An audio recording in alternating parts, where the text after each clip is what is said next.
Hello and welcome muli sa another episode ng Aling Oday's Kitchen. Gagawa tayo ngayon ng salted caramel cake roll. And here are the following ingredients.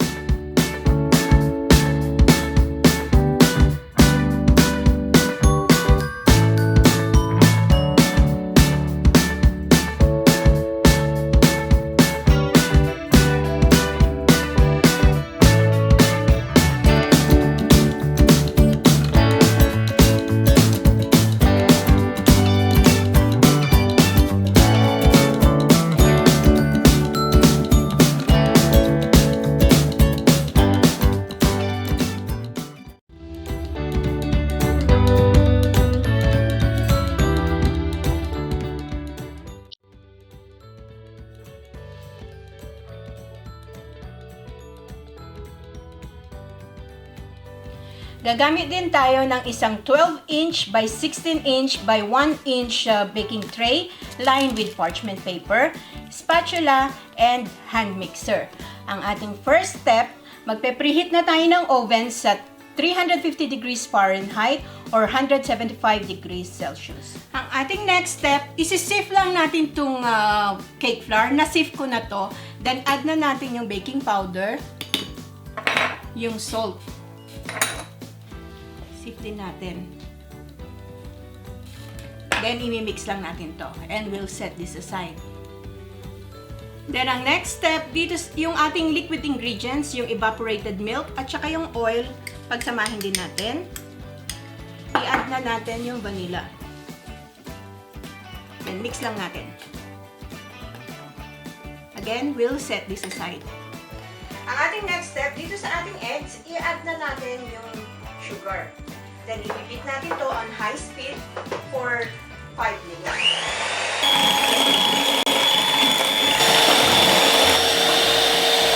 Ayan, after 5 minutes ng mixing, umalsa na yung ating eggs at saka yung ating sugar. Then, yung ating dry ingredients, ihatiin natin in 3 portion, i-add natin slowly.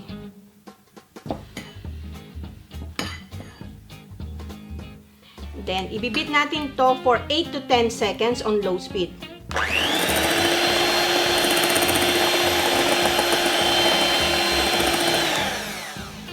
Then, yung another portion. Make sure na wag nyong i-overmix ito para hindi babagsak yung ating cake. Again, another 8 to 10 seconds on low speed.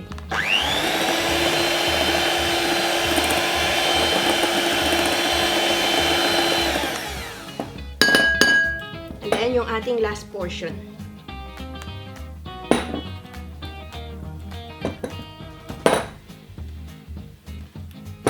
to 10 seconds again.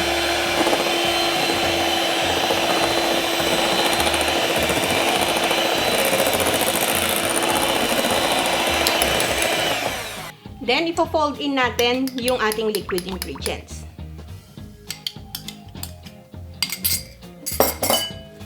Cut and fold method.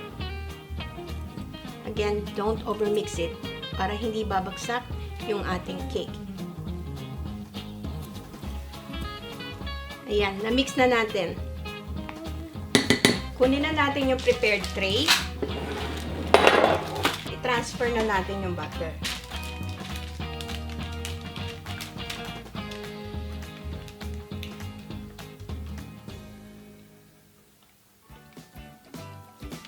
Spread lang natin.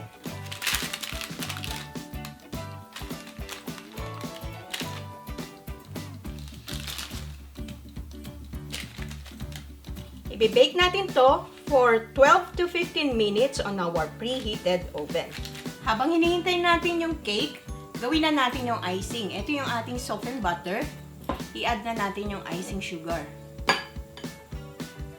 Then, i-mix muna natin ito ng spatula. Alalay lang tayo, titingnan natin kung kakailanganin pa natin maglagay ng milk. Then, i-add na natin yung vanilla. 2 teaspoon. Then, using our hand mixer, i-cream natin to.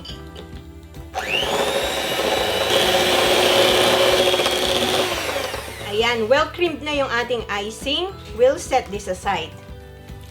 After 15 minutes sa oven, ito na yung ating cake. So, paano nyo malaman kung luto na? Pag pinindot nyo, ayan, nag-i-spring back.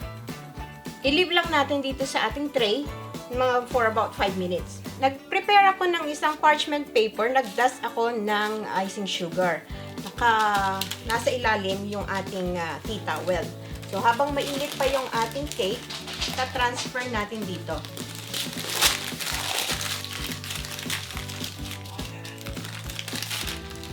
Remove natin.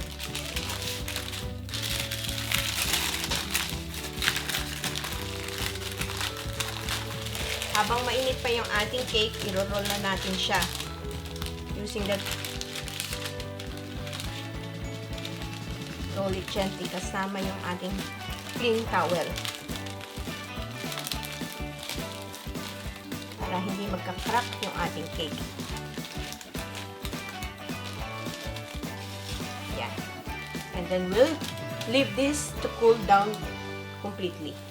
Ayan, nag-cool down na yung ating cake. So, i-roll out na natin.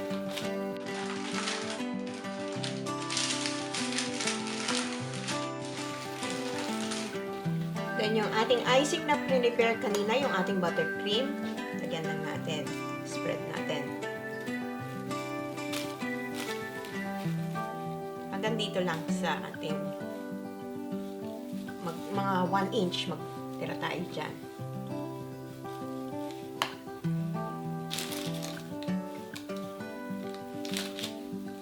Then, yung ating salted caramel, tignan natin.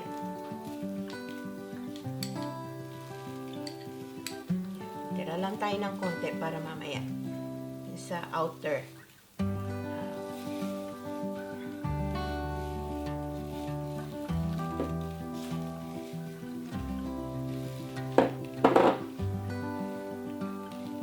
Then, mula uli dito sa dulo, dahan-dahan, i-roll natin.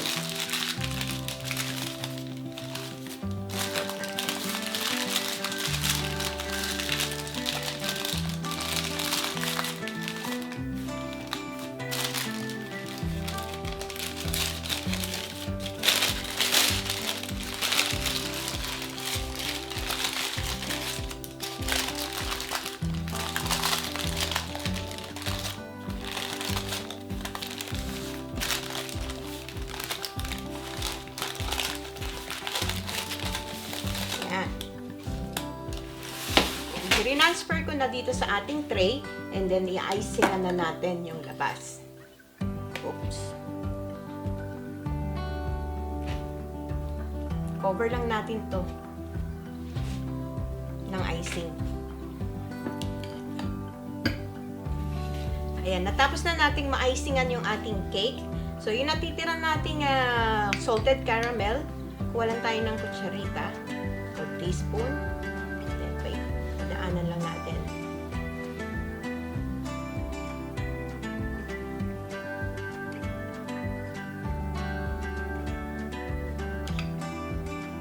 Pwede nyo rin ilagay sa icing bag.